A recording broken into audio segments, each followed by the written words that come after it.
Suicide Squad Kill the Justice League came out earlier this week, and while I think the hate for the blame has been massively blown out of the water, it has kind of inspired me to talk about one of the biggest problems I feel that's been plaguing modern gaming. At least when it comes to AAA side of things, indie games are still mostly fine, but that's the predatory microtransaction systems that are found in just about every major game today. But before we get to that, let's travel back in time just a tiny, teensy little bit to 2005. The 7th generation was just around the corner, and coming with it was the ability to connect to the internet, giving game developers the amazing opportunity to update their games and allow their player base to be able to just download any revisions they have directly to their console, rather than having to go through the annoying process of recalling the old versions of the game, pulling all the copies from store shelves, and then beginning to print and sell the new version. This was a lot faster, cheaper, and just better. But since this is still 2005, and we're in the period where Yahoo chat rooms were the king of the internet, developers used this power sparingly. Until April 2006, when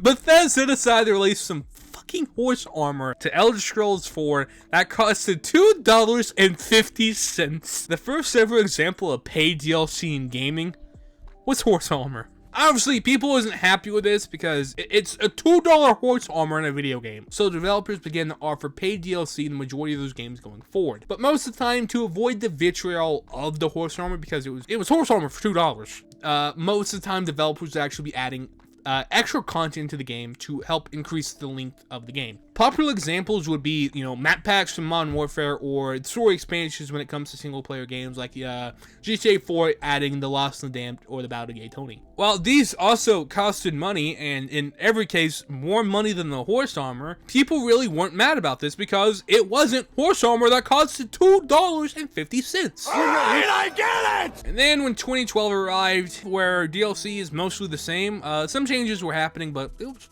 kind of slow. We were starting to see cosmetics be added alongside DLC that could also be purchased as standalone content. But for example, this is actually Batman Arkham City. For $15, you would get 4 challenge maps, 7 skins for Batman. You would also get Nightwing and Robin as playable characters and some skins for each of them. But if you really wanted, you could just buy any of these items on their own, for like $1 or something like that. This all changed during the release of Call of Duty Black Ops 2. And cosmetics started getting sold in the store as standalone content. Calling card, camos, reticles, and even extra slots and creative class started being sold as standalone content, not included with the DLC, which is actually what you're seeing here. Before someone says it, yes, I know this gameplay is shit. Do not come at me. I suck, and that's the reason I'm playing against bots. So please be nice. If you were to purchase every single one of these cosmetics, it would cost you a whopping $50 on top of the already pretty steep price of $60 USD to buy the actual game and $45 to $60 USD to buy the DLC. Another change Black Ops 2 made was by locking a gun in the multiplayer behind additional paywall, that being the Peacekeeper SMG, which you needed to buy the first DLC pack to unlock. Which, fun fact, while the Peacekeeper is not actually usable in the Wii U version of the game due to the Wii U never getting any DLC, the Peacekeeper is actually still in the files and is able to be used thanks to mods and hacks. And while I definitely doubt BO2 was the first game to start doing this cosmetic stuff, I definitely think it was one of the biggest one and was set COD down following this path for about a year, because in 2014 everything would change. During this period, mobile gaming was on the rise and eventually became one of the biggest markets for gaming, despite its lackluster hardware and inability to actually run games. I mean, it's funny. I don't know. I get the appeal of it being able to use it on the go, but it's just funny.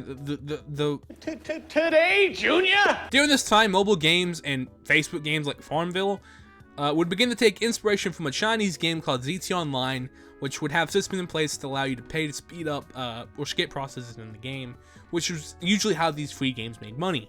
Now, console games couldn't really do this because who the fuck would pay to skip a part of the game? In the business, we call this foreshadowing. But they did take a look at another microtransaction found in ZT Online, that being loot boxes. And in 2014, Call of Duty Advanced Warfare introduced loot boxes into the mix. As it was called in the game, supply drops. And at first, it really wasn't too bad. Each gun featured in Advanced Warfare had about 10 or so variants, and to get them, you'd have to unlock them through supply drops, which you would unlock every 45 minutes or so. And at launch, it wasn't even able to be purchased, meaning this was fairly balanced. Up until March 2015, when they added an update that added quote-unquote advanced supply drops, which were basically just the normal ones, except they would only be unlocked through purchasing them through digital storefronts. And they did have a guarantee that a player would receive at least one weapon variant and one character gear, which was essentially just a way to customize your character. 2015, the next Call of Duty, however, saw this system and he was like, you know what? We can cook this even better. We can make this even worse. Because unlike BO2, Ghost, and Advanced Warfare, where if a new gun was added, just purchasing the DLC would give it to you, BO3 decided to switch things up a bit, and it would routinely add new weapons in the game using their supply drop mechanic. And on the surface, this sounds actually like an improvement. Well, it sounds like, you know, we're not forced to pay for weapons, right? Right? Not a chance. They decided to also fill the supply drops with more content than ever before that is mostly shit. There are hundreds of reticles, camos, specialists, gear, attachment variants, decals, emblems, calling cards, emblem creator materials like, you know, fucking stickers, taunts, and gestures were added to the loot pool. It felt like they was adding anything they possibly could to bloat the supply drops, so your chances of getting a weapon would just slowly decrease. And to make matters worse, it's not like you could just, you know, cycle through everything and then finally get the guns you wanted because you had everything else. No.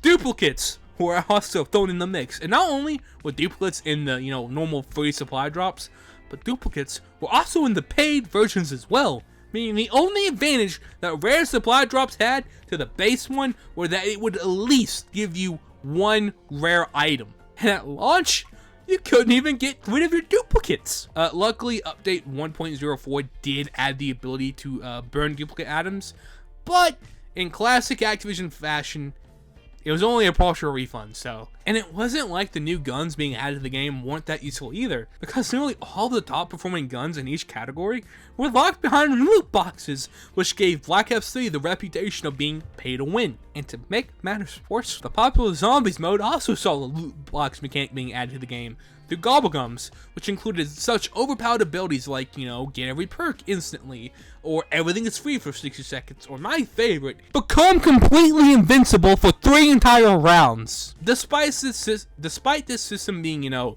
highly unethical and receiving harsh criticisms, people still caved, and this system ended up generating a lot of money to Activision, you know, billions even. And seeing the success of these systems, other games began to introduce loot boxes.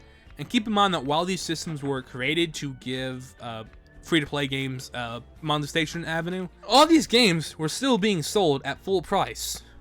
And not only were they being sold at full price, they still had paid DLC, which would cost you anywhere from 30 to 60 bones, depending on the game. And with each new game introducing their own loot box mechanic, the system found a way to become more and more predatory until we finally reach...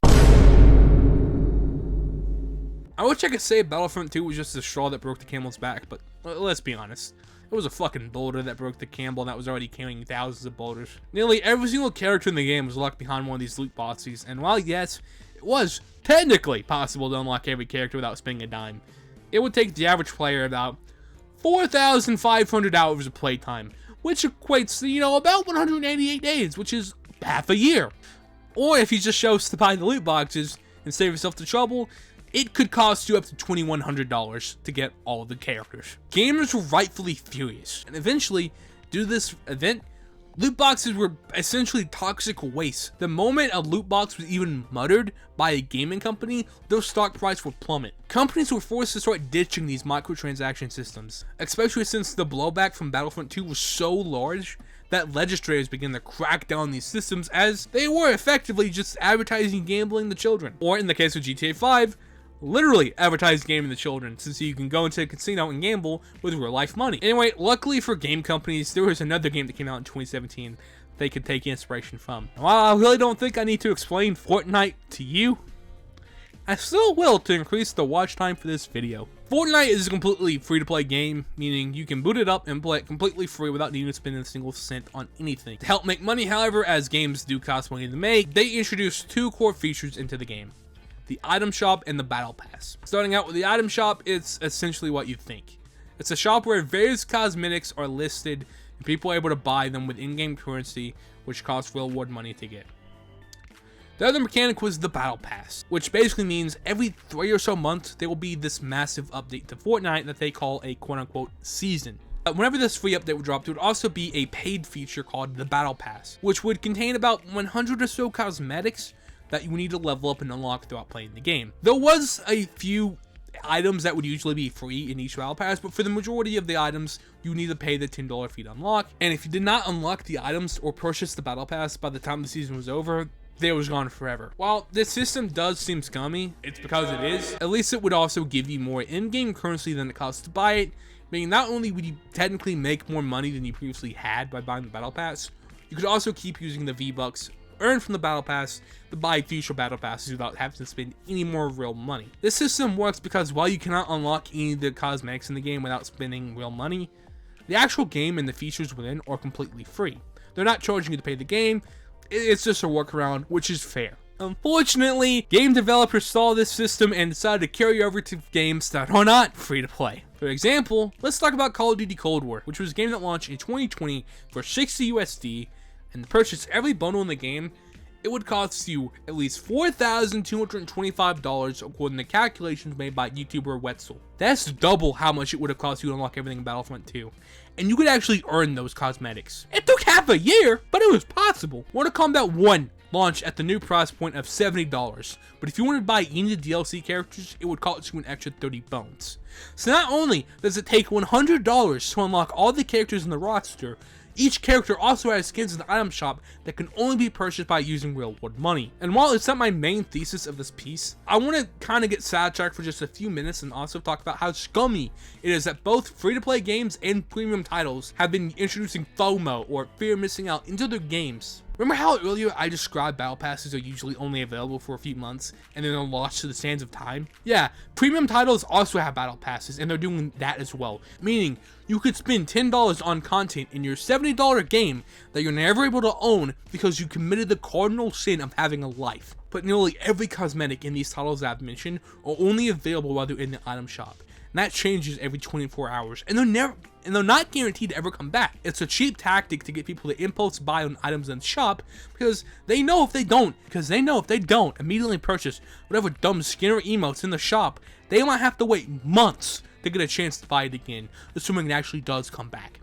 And that brings us to Suicide Squad Kill the Justice League, which launched at 70 USD. While it's offering free post-launch content, it already has an in-game storefront set up to sell you costumes of each character. A similar game launched a few months ago called Spider-Man 2, and it has a very similar system set up for unlocking outfits and cosmetics. However, in that game, everything is completely free. You don't need to spend $5 on spider tokens to buy the classic black suit or whatever dumb shit like that.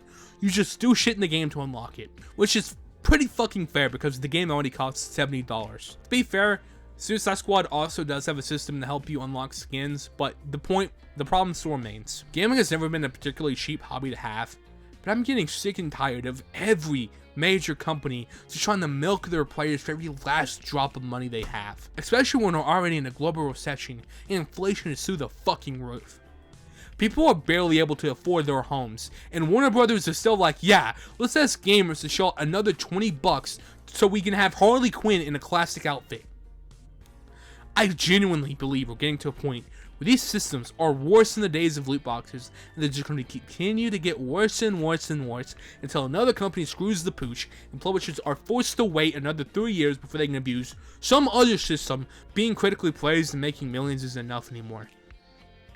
You gotta be making billions or it's not worth it. And I think that's pretty much everything for that note, chat. For those of you who saw my community posts on YouTube, you know the schedule of uploads is getting shifted around a slight bit. This is due to real world events that's happening in my life that I don't want to talk about, just due to me not wanting to jinx it. Don't worry, it's mostly positive. It's not like I'm dying, hopefully, but I'm just not gonna be able to.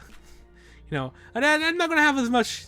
I can't, you know, work on the videos constantly. So we're gonna, you know, until the 100th episode, we're going 2 weeks and then hiatus, and we'll see what happens when I get back.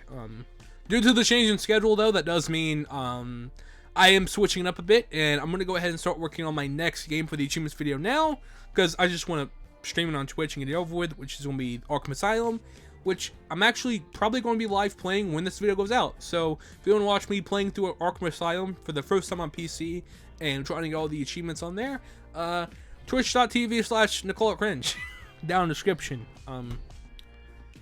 this wasn't supposed to be a particularly heated episode of Let's We Need to Talk About. It started out as me talking about like the hate train Suicide Squad was getting, and then it kind of morphed into me complaining about microtransactions.